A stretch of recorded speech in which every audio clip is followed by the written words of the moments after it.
Hi friends, అందరికీ ఎలా ఉన్నారు? నేనైతే బాక్స్ తెచ్చుకున్నా.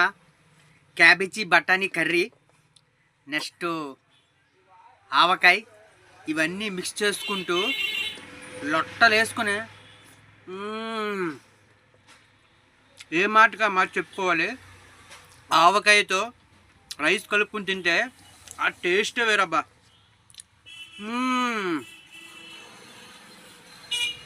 ఆ పక్కన అప్పడాలు, ఇవి మీరు తింటారో లేదో నాకైతే తెలీదు, నేనైతే తింటా. చాలా చాలా బాగుంటాయి.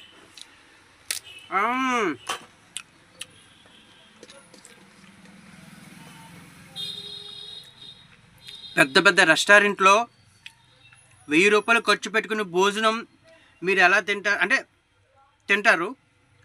నెక్స్ట్ మన ఇంట్లో మనం చేసుకుని మనకి కలిగిన భోజనం మనం తినడం, అది 1000 రెట్లు మనకి ఆనందాన్ని, తృప్తిని ఇస్తుందండి. అవునంటారా కాదంటారా? మీరే చెప్పండి. మళ్ళీ దేవుడిచ్చిన వరం ఏంటో చెప్పాలా? నాలిక. అంటే ఏ ఫుడ్ అయినా ఇది ఏ టేస్టు, ఇది ఎలా ఉంది, అది తినే వెంటనే ఆ టేస్ట్ మైండ్కి వెళ్ళి మనసు అనేది చాలా సంతోషంగా ఉంటుంది. సో ఎన్ని కష్టాలున్నా భోజనం అనేది మనం మానకూడదండి. ఎందుకంటారా, అది దేవుడిచ్చిన వరం.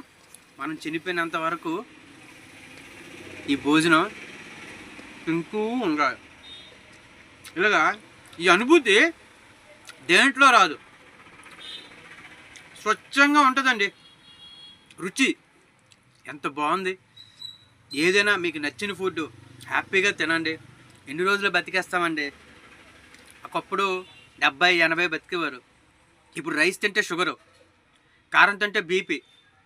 కానీ అన్నీ కంట్రోల్ చేసినా రేపు చనిపోతాం.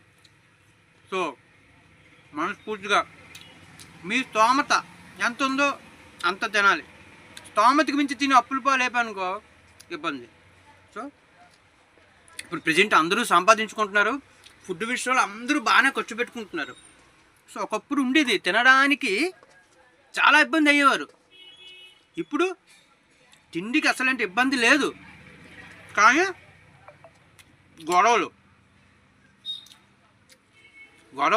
తగాదాలు, కుతంత్రాలు, ఇంకొకటేంటి, ఇంకన్నీ వస్తున్నాయి. సో ఫ్రెండ్స్, ఒకప్పుడు తినడానికి తిండి ఉండేది కాదు. ఇప్పుడు తినడానికి తిండున్నా ఒళ్ళు కొవ్వు, కుళ్ళులు. అంటే ఆడు బాగుపడిపోతాడు, ఈడు బాగుపోతున్నాడు, ఆడు అలాగైపోతున్నాడు, ఈడు ఎలాగైపోతున్నాడు, ఆడు చచ్చిపోవడానికి అమ్మో నేను చచ్చిపోతాను తిండి మానేస్తున్నారు. అరే